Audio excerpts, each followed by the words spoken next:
So a big welcome to each one. Lovely to see you and to interact and engage today. I've been loving seeing the posts on the chat as people are reflecting further, and lovely to see you taking notes, writing down insights, and then hearing the insights as we go. So we're talking today about the next step in understanding thinking and critical thinking in our classrooms and in our own lives, and in preparing for assignments that we're writing and for life more generally, and also as it engages with faith. Language, as we were saying, is one of the very important ways in which we know and understand, and that language and critical thinking grow together and they nurture each other.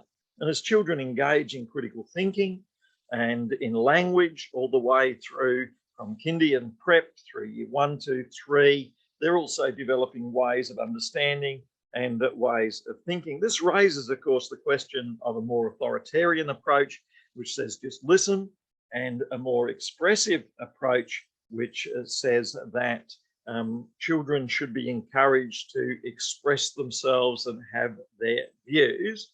And this raises the question, are there cultural differences? That is from different countries. That is, do some cultures encourage critical thinking more, or are some cultures less encouraging of different ways of thinking? And we could also say the same about families. That is, do some families encourage more thinking in terms of different ways of thinking? And we could also say the same in terms of schools. Different schools can have different cultures and also different classes. So if I was to go to one class, it could also have a different culture. And I'm also intrigued by, if you go to hospitals, I know if you visit one hospital as a chaplain and then visit another hospital as a chaplain, you discover that they have different cultures. And some cultures are more open to critical thinking, and then other cultures want to close it down. And so there is a connection between organizational studies and an openness to critical thinking, or a closed approach to not being open to critical thinking. And this, of course, relates to politics as well. And sometimes the word politics is used to express this openness to critical thinking or not openness to critical thinking. Can I get you to each write down, do you think that there are cultural differences in approaches to critical thinking? And you may be able to think of examples if you think there are, or you may argue that there are not cultural differences to critical thinking. And you may say that our minds work similarly, or just thinking about it, you may say that personal and personality differences could be greater than cultural differences. And so that could be another argument that you could put forward. So asking you to write down, do you think there are cultural differences in critical thinking? Or do you think that the differences in critical thinking can be identified as something rather different to that? That is, there are other ways of understanding these differences. Leonie, your thoughts on whether there are cultural differences to critical thinking? I would say yes. I'm still kind of struggling to come up with reasons why I say that, but I've seen it where like some students in our school, they'll, if you ask them something, they'll actually go and think about it and really like weigh up the consequences of that decision that they'll make. And then you can ask another student the exact same question and they'll answer immediately without even thinking deeply about the question and what the impacts of that question may be. Yeah, so good and so true. You summarise it up very, very well there. Amy Lou, do you have thoughts on whether there are cultural differences?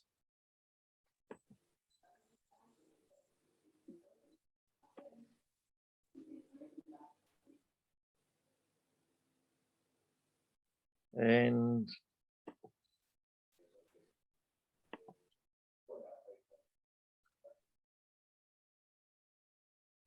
so this is an interesting point in relation to cultural differences. I would say there are, as through personal experiences being brought up in a culture where we're not to question and we're to trust traditional methods. So that's a really good point there. Karen, your thoughts on cultural differences? I like what Amy said about that, and that's so true. So within a classroom, for example, like you're going to have Indigenous students, you're going to have students obviously from other countries, and like Amy says, with her culture, she was told not to question. I think a lot of children, you know, especially even European background, you know, they have opinions that are given at home from their parents that they wouldn't question within the school environment. It's all about trying to find that middle ground where you allow the students to express themselves and to give them an opportunity to actually be critical and to give an answer as best they can. Yeah, so that middle ground is so important, isn't it? There's a time and a way to express oneself, and we don't want students thinking they should just speak up at any time and interrupt in any way, but we're also wanting them to not think they're closed down. And so there's a time and a way to express yourself there. So these are great points that are made. One person who's done a bit of work on this possibly was Benjamin Whorf, and he was an engineer, but also he taught at Yale language, and he felt when he did some studies of the ways in which native people, First Nation people in particular, thought that their very background and language actually shaped the way they thought. And so Whorf's hypothesis is that the types of language that we use can shape the way we think. The world is presented in impressions that are organized in our minds, and this is largely by the words we use. And so if you're in one particular culture or family, the words will not only shape the way you live, they'll shape the way you think.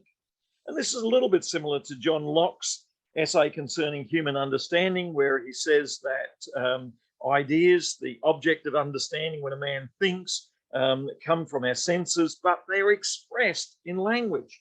And we also see the same in Augustine in 400 AD and many philosophers, including Wittgenstein. And in the week that we look more fully at language, we'll look into this further. So we see something, we describe it, and you may, I've got members of my family who've just adopted a bull, a steer. And of course, when they would use language to describe this, they described the bull or steer as gorgeous, cute, lovely. Well, that's not what I think a bull or steer is at all. I think they're ferocious, dangerous creatures that are out to get me. So again, my cultural background in regards to farm animals is possibly different to others. And I could speak about my fear of cats and dogs and other creatures there. There must be a limit to my fears. But anyway, this is probably not a counselling session where you're all giving me counselling today. So, we all see things in different ways. And so certainly in this hypothesis of Benjamin Whorf, he said that the American Indian model of the universe was shaped by and passed on from one generation to another, to parents, to children, to grandchildren, through the language they used. And he looked at the language and he said that time is different to them. And Olivia, do you have any thoughts on whether time is different to native peoples as opposed to Western people who have a watch on their hand with seconds on it? Do you think they see time as differently, native people and Westerners? I would think they do. But how would I explain this? Like, I don't know, like when you think, no, I've got nothing. I'll be honest. Yeah, no, sounds good. So you think that they do, but you're seeking to explain it. Marissa, what are your thoughts on different views of time?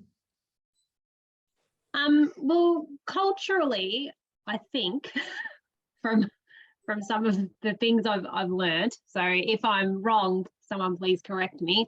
But say for Indigenous cultures, the way like Australian Indigenous culture, sorry, they don't look at time as this perfect lineal thing like Western people do, and so that's you know, they sort of have that different view, and then that may shape their culture differently to how we perceive things.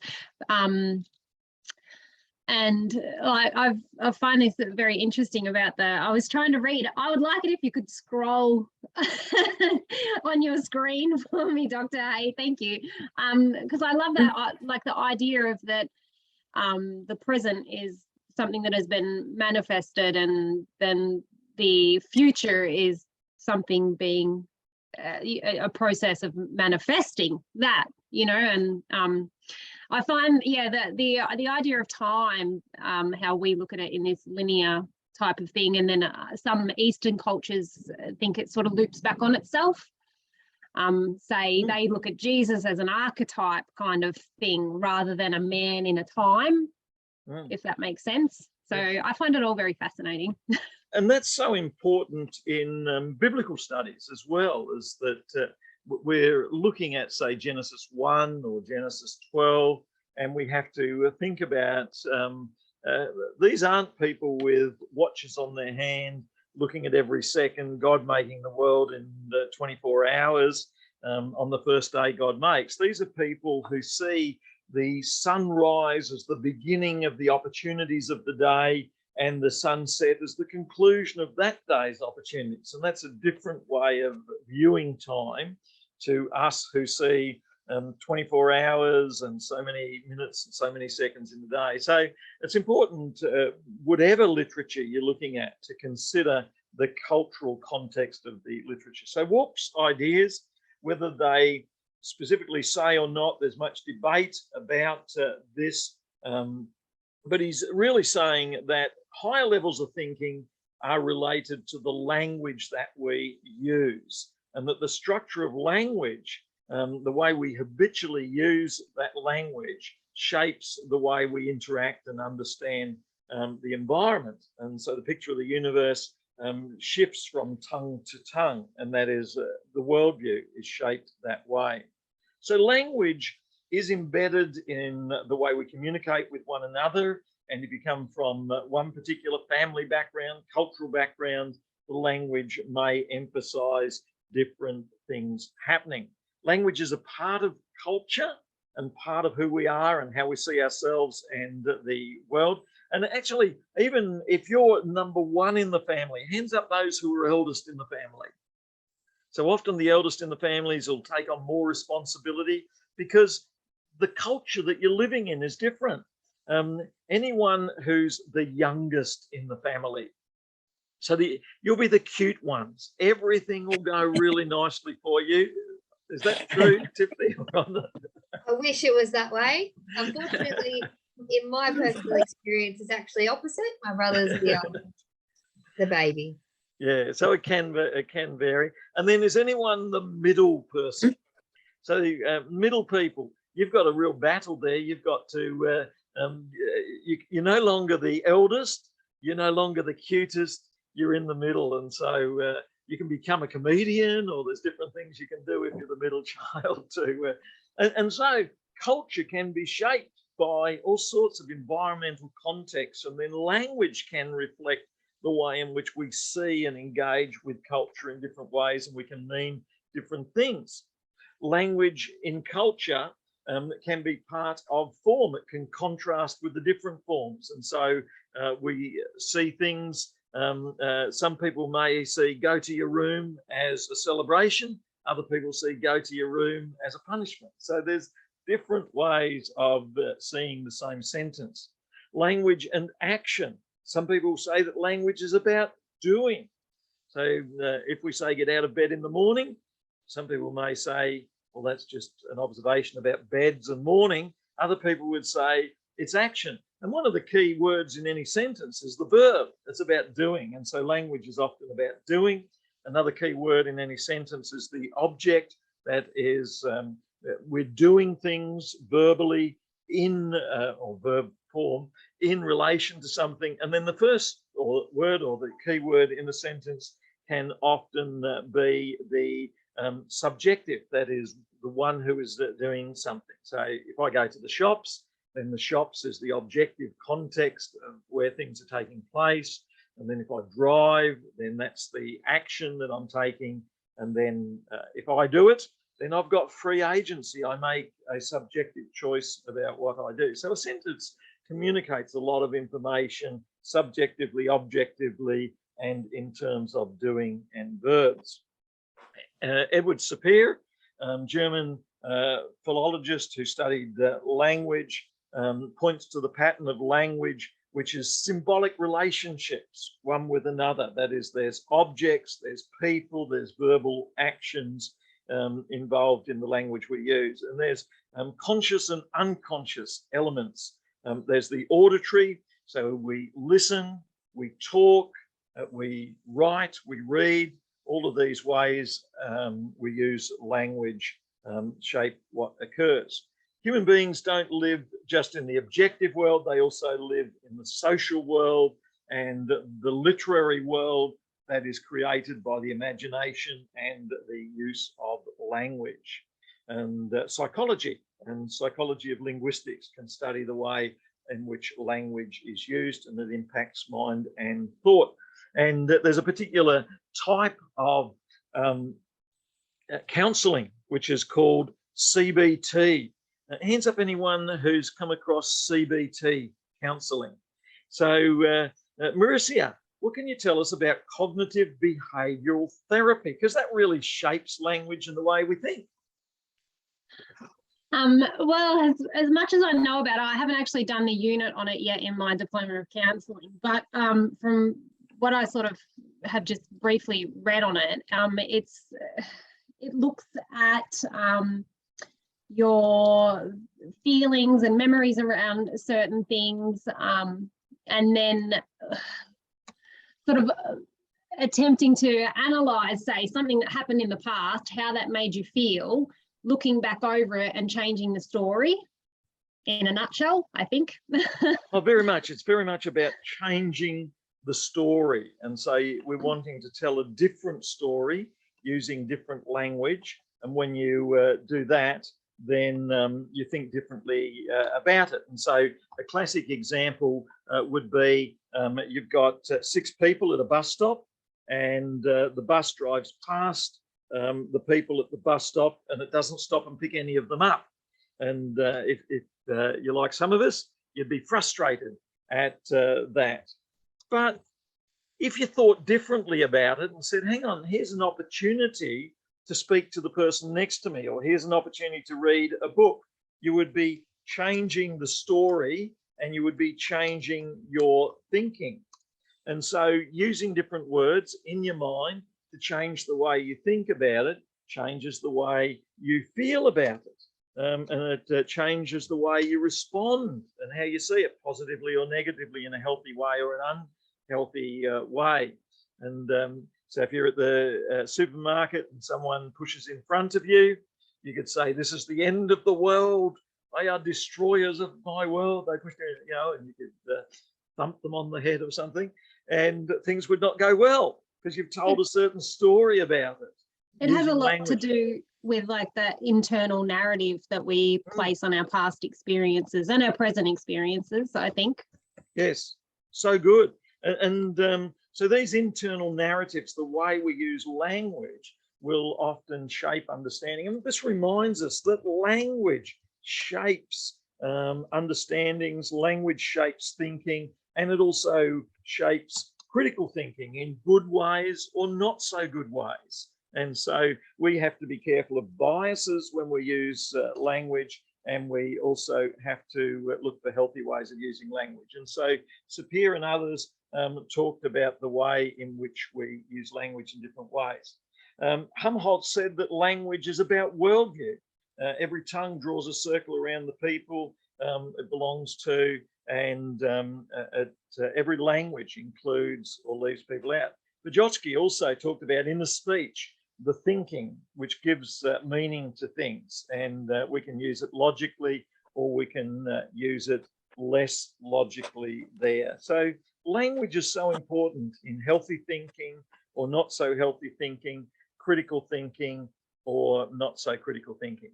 So literacy seeks to empower students, children and ourselves by encouraging us to develop skills in using language in terms of listening, in terms of speaking, in terms of reading, and also in terms of writing. And so it begins with letters and words, and then also moves on. In the history of language, it's interesting that China and other places, Egypt, use symbols. So in Egypt, you've got those, Egyptian literacy where you've got hieroglyphics. And so you've got different types of language. So Egypt, ancient language symbols, and you've got all of those hieroglyphics that you could look up that archaeologists study. And here's the letters of the alphabet. You've got birds and other creatures there with Egyptian hieroglyphics, and it looks very pretty. However, the Phoenicians and others, including the Hebrews, developed the language that uses aleph and bet and other letters.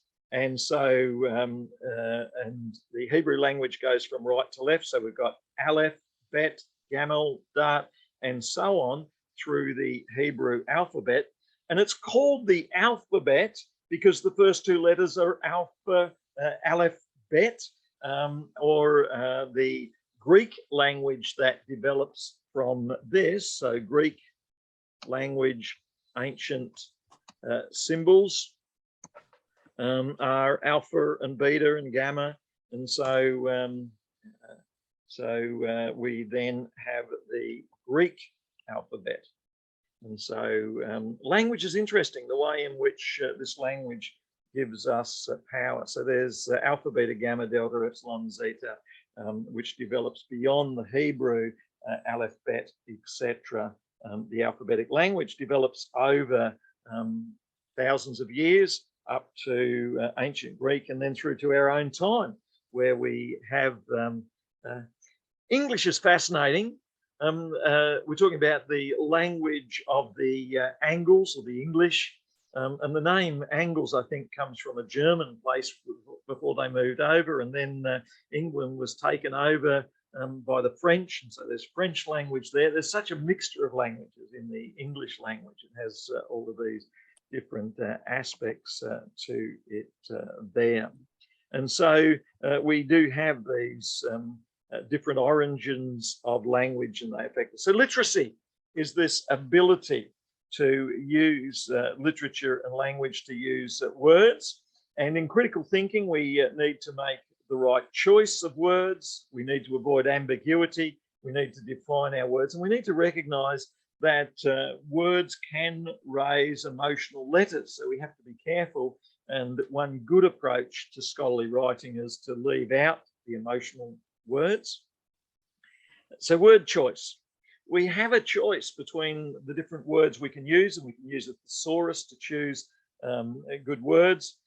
There's over 500,000 words, and the Whorf-Sapir hypothesis that we looked at says that language and thinking are related, that the words you choose will shape the way you think, and good word choice will help you to choose more accurately the words that are going to convey that.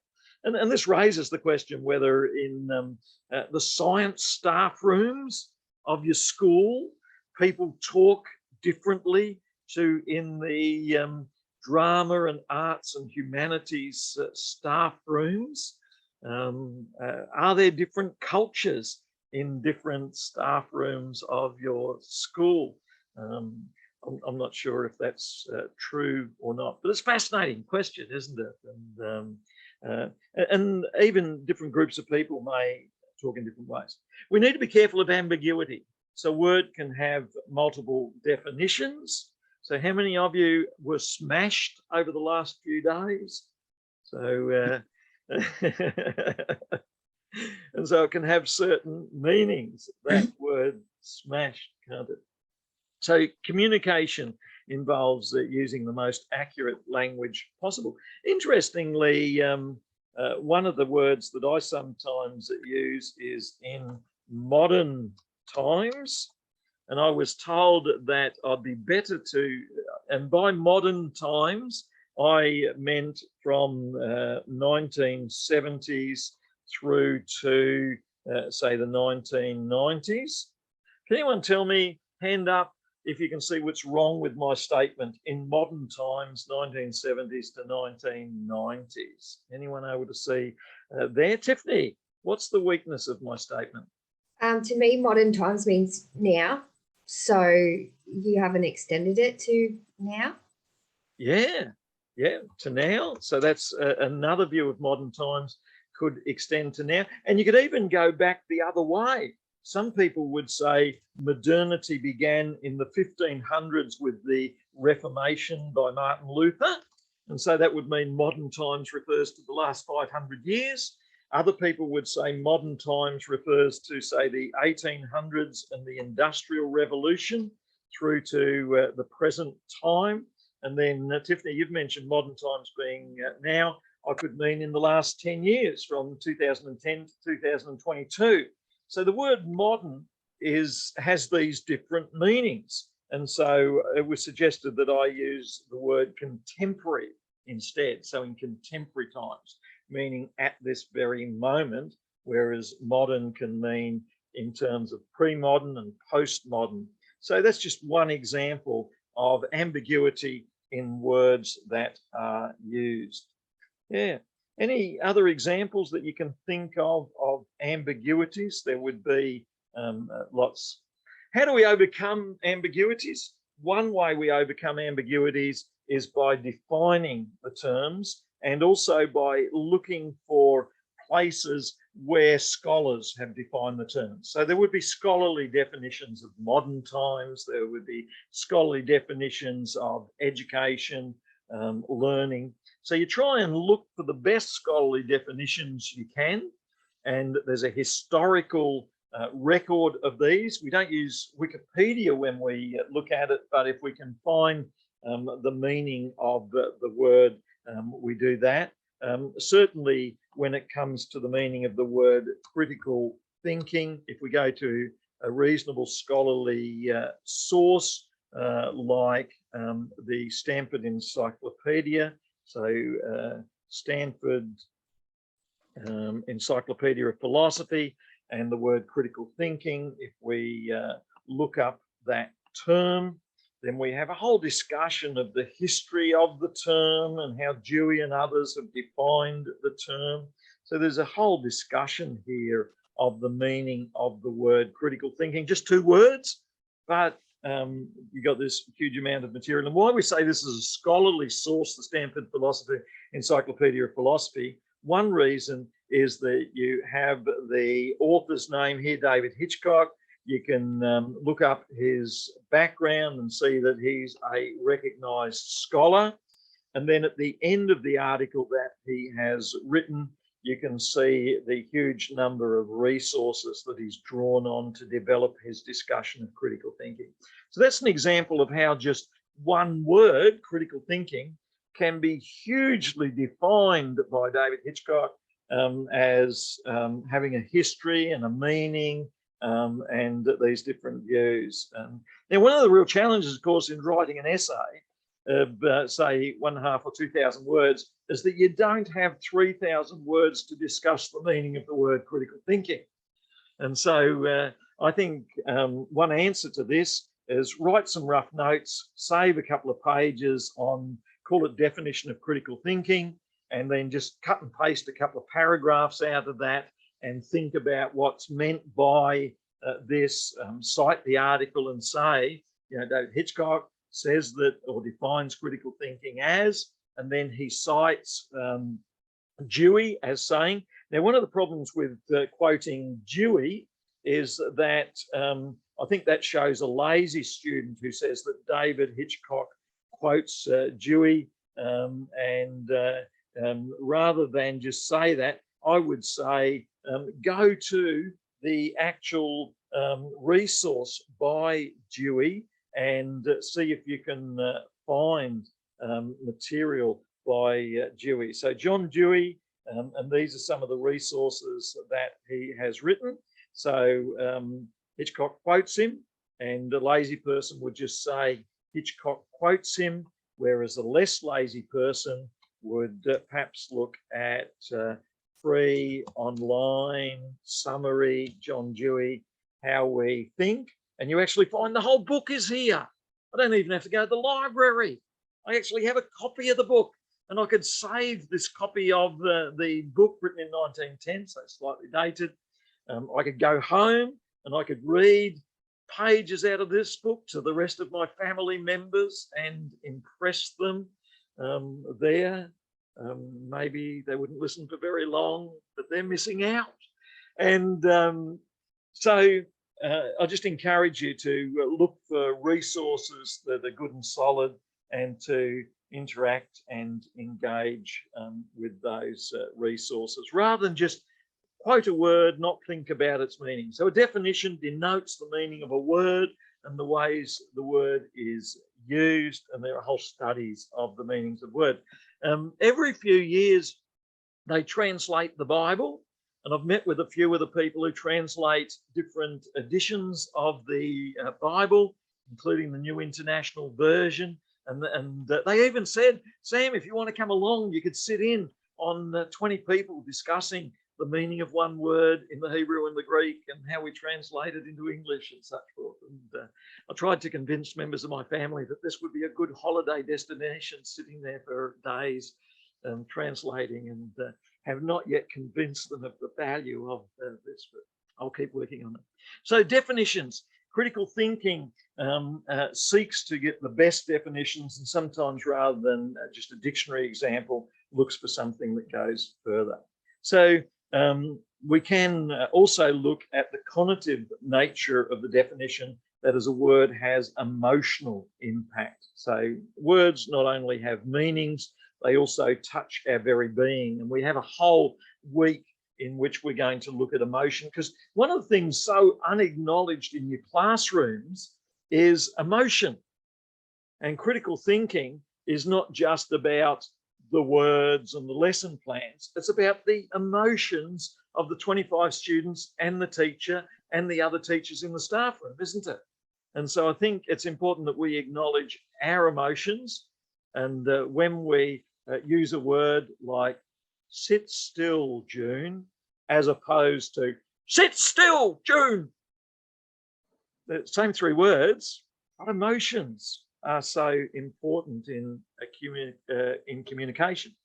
And so we need self-understanding, and we need to encourage our students in the classroom to develop understanding of their emotions. And so when one student gets emotional, during the break or afterwards, we could go and ask, you seem to be wrestling with something here, and we can talk that through with them, or send them to the counsellor. How many counsellors do we have doing study here, and chaplains and that? We have one or two.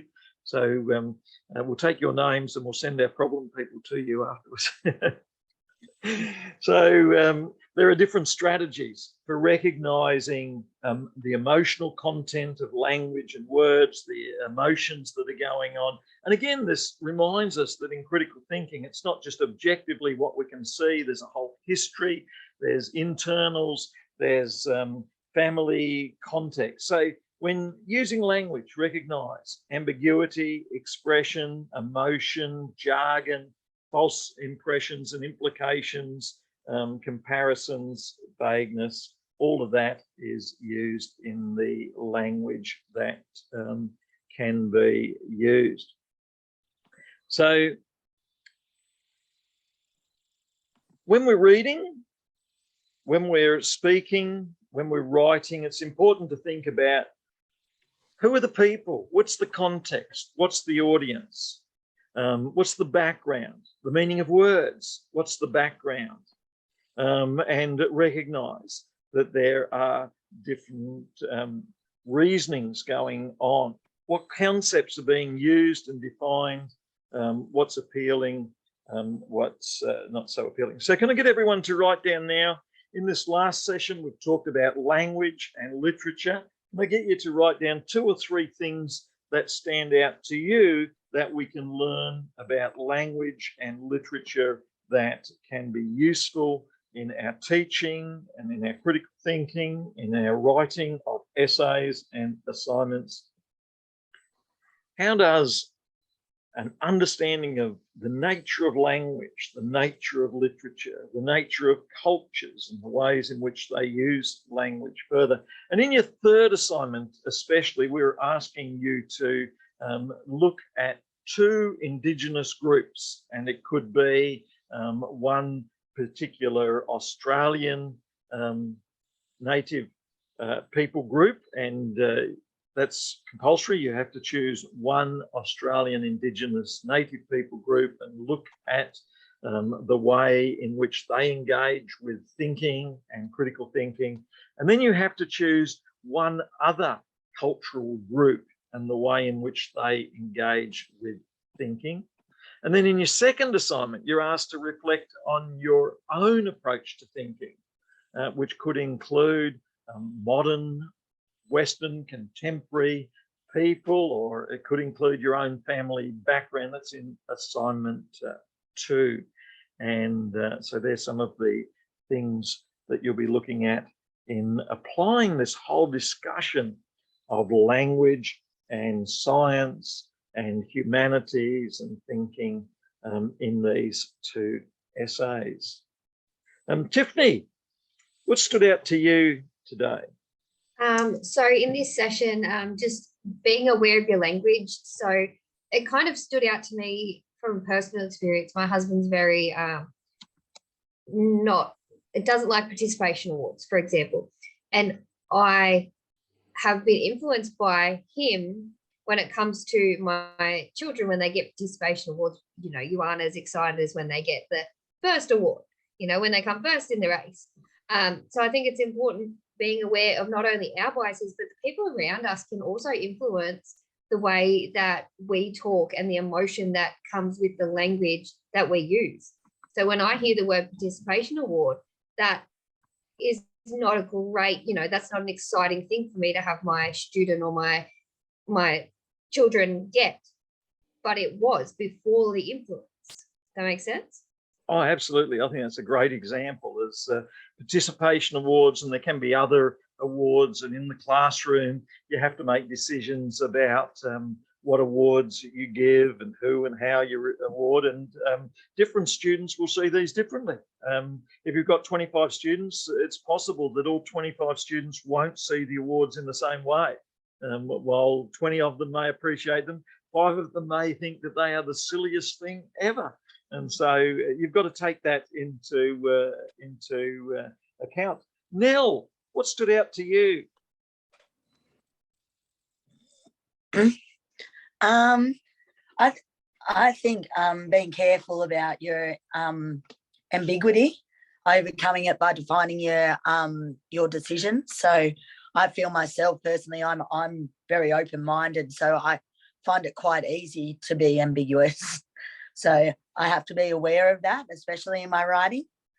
I also find that the cultural influences on our decisions and in our critical thinking, like your own beliefs reflect your, what am I trying to say? It creates your prejudices and biases, and you've got to be able to put that aside while you're taking in everybody else's beliefs, cultures, and their social behaviours that may influence their decisions.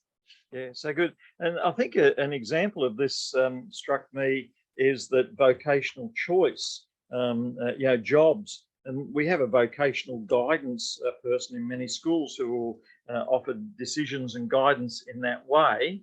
But many people will see a job as just money. But if you come from another background, money won't be the key thing. It'll be prestige, and you're going to be a lawyer, you're going to be a doctor. And for another person, I'll get a job in a coffee shop, etc. And so there's expectations on the word vocation and job that are very, very different. Now, I think if we bring a more scientific approach to this whole question of job and vocation, we would look at the stats.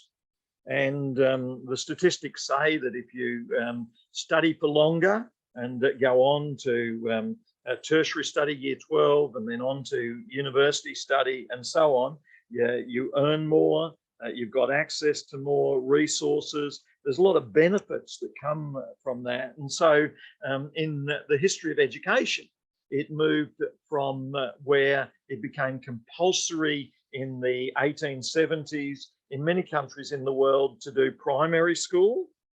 And partly this helped the country out, because if people then knew some reading and writing when they went to work, then they would do a better job. And then it was realised in the 1900s, 1950s, 60s, 70s, after World War II, that everyone should do secondary school. And so that then became compulsory. And now we're moving to recognising that if more people do tertiary education, then the country benefits and the people benefit. So there's been a changed view of jobs, a changed view of vocation. All of this is examples of changed expectations. But I like what you're saying, Nell, about ambiguity. You get into less trouble if you have more ambiguity. But in critical thinking, you can't fall back on that all the time. You've got to say specifically what you think. But a good way to go in critical thinking is to say, scholar so-and-so says, and then you quote them as accurately as possible. And that way you can have a few different viewpoints in your essay. But then you have to come to a conclusion. Of course, some students say, there are so many diverse views, we are not able to come to a conclusion in this essay, but further study would be valuable. I encourage you not to back out that way. I encourage you to work towards a conclusion where you can, and try and think, what's a conclusion you can own, and what's the reason for owning that conclusion? That would be very, very valuable as well. Bridget, what stood out to you? For me, there was heaps. There was so much in this session. I really enjoyed it. When we was talking about culture differences and the importance of that, and how there is many different cultures and their beliefs and what we believe in all matter, and that we all do have a voice, and that language is seen as a form and an action as well. I love how you explain both of those. Before, as form is contrasting and complementary, and then action is people just saying words and that might have a meaning, but they mean differently. And then literacy is, more than recognizing the sounds or the letters, but also putting it together for words. And there's so many words, like you did say, we do have lots of words in our vocabulary, but that it's actually, for the kids, but also for them to read between the lines, and that's not actually saying in the story, but they can see something different, making them think outside of the box, I guess. Yeah, that's so important, isn't it? When we're reading either class notes or reading a story, that we encourage the children to not just accept what is said, but to think about it. And the best way to do this is through dialogue. That is, we dialogue with the students and say, why do you think this happened? Why did that happen? And sometimes it's worth interacting with the parents as well and saying, read more to your children, discuss more with your children, ask questions of your children and why these things happen. Now, of course, sometimes there have been efforts to squeeze language out. And so in the Welsh Act of 1535, it was decreed that English was the only language to be used in Wales, and amongst Welsh courts, and Welsh speakers were barred from holding public office. And so sometimes some cultures are excluded from participation, or their language is excluded from being used. And 1730 proceedings of Justice Act forbade any language except English in court. And so often powerful groups will use language in certain ways. Some people have access to it, others don't. And in Australia, many Aboriginal languages were lost until the 1970s, when government policies were changed so that there was increased opportunity given there. The novelist and historian and Canadian philosopher John Ralston Saul says that cultures often try and control language in certain ways, and he argues that the culture that we live in today, it's in the interest of governments and it's in the interest of powerful groups to encourage a capitalist culture, to encourage a competitive culture, in that this gets us all off to work, this all gets us all spending. There are pressures on politicians and big business people, and they create these pressures back again on us to participate in a certain culture, a culture of consumerism and competition, as opposed to other ways people would like to see the cultures that we live in. Karen, do you have any thought on philosopher John Ralston Saul's view that governments and others are pushing us towards certain cultures of consumerism, capitalism, competition, which are a bit biased by the language that they use, that we're encouraged to take on board? Thoughts, Karen? Not really. No, that's fine. Look, no, that is a tricky one, and I'd like to hear someone else's response on that and what their thoughts are. Yeah, hands up, someone who's got a thought. I can see some heads shaking there. Yeah. Yes, Tiffany, what are your thoughts on this? So I have probably a controversial thought, but I have a thought that these powerful people, as you said, do try to squeeze out language. And I think also we have to accept that that has happened, especially with our Indigenous cultures, and not only just accept it, but right the wrong in a way. So be acceptive as we come into being new teachers, be acceptive of different languages, different uses of words. You know, our Indigenous students may use words loosely, or, you know, any culture could use words very loosely that we might find offensive, or might find that this is the, you know, you don't use that word at school or something, but they may mean it in a less harmful way than we are interpreting it. Yeah, so well said, because there are other cultures besides heading off to work, 9 to 5, earning money, keeping the society going, being an individualist, spending on certain things that are advertised on media and television. The native cultures will say, hey, we can take time, we can, and you go over to some Pacific Islands and they'll take more time to, you'll hold a church meeting in some Pacific Islands at 10 a.m. and there'll be people arriving at 11 a.m. It's, time is just wandering along. So and they're not entirely wrong with the idea that we could have a more relaxed view of life. And that not entirely wrong that we need to be driven by the clock and driven by capitalism and competition and individualism. And the language that's used in our world can sometimes reflect that culture. But if you go along to other groups, there's lots of subcultures in our society as well. And if you go along to particular subcultures, then you can see that. I was invited to preach at a bikie Christian group at one stage, and went along to this group. My wife and I drove up, and unfortunately I was the only one there who arrived on 4 wheels. Everyone else arrived on 2 wheels, and then I was the only one there not wearing leather with something written across the back of my leather jacket, etc. And so I felt quite out of place, and even the language they used I think was a bit different, because yeah, they're probably all bankers and things like that, but on a weekend they could become Christian bikies for 2 days or whatever. But there's cultural groups around us. Language is part of those cultural groups, and language shapes the way we think.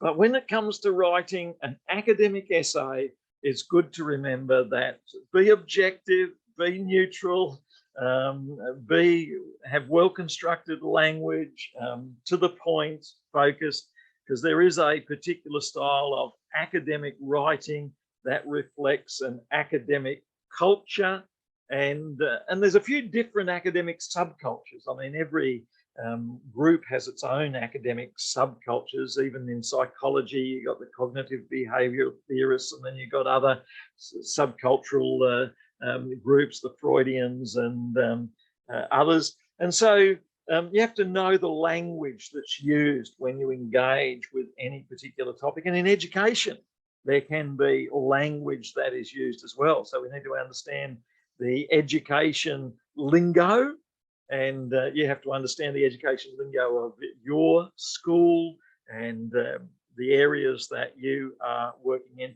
But also, we've said in this class, be true to yourself. That is, have a subjective language that gives expression to your beliefs, to what you're committed to your values, and also recognize 25 students. They may represent different cultures, use language in different ways, and encourage them to recognize the language that's going to be recognized in the school and in the classroom, but also we honor them and we honor their differences as well. So let's take a break for 10 minutes, and we come back in 10 minutes time and have a look further at the humanities and culture and the ways in which this influences critical thinking. Thank you.